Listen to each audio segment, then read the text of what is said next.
এদিকে লেগেছে আবার আরেক প্যাচ। ট্রাম্প ইরানের সাথে আলাপ হয়েছে এমনটা দাবি করলেও ইরান বলছে ভিন্ন কথা। তেহরান ও ওয়াশিংটনের মধ্যে বর্তমানে কোনো ধরনের সংলাপ চলছে না, এমনটাই সাফ জানিয়ে দিয়েছে ইরানের পররাষ্ট্র মন্ত্রণালয়।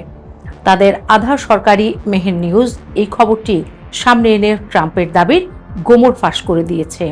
তেহরানের দাবি ট্রাম্পের এই আলোচনার গল্প আসলে একটি বড়সড় আইওয়াশ। এর মূল উদ্দেশ্য হলো বিশ্ববাজারে হু হু করে বাড়তে থাকা জ্বালানির দাম কমানো এবং নিজের সামরিক পরিকল্পনা নতুন করে সাজানোর জন্য কিছুটা সময় কেড়ে নেওয়া। ইরানের পররাষ্ট্র মন্ত্রণালয় স্পষ্ট করে বলেছে, উত্তেজনা কমাতে আঞ্চলিক কিছু দেশ উদ্যোগ নিয়েছে ঠিকই, কিন্তু সরাসরি ওয়াশিংটনের সাথে কোনো টেবিলে বসেনি ইরান। কারণ যারা যুদ্ধের সূচনাকারী তাদের সাথে আগ বাড়িয়ে সংলাপের কোনো প্রশ্নই আসে না।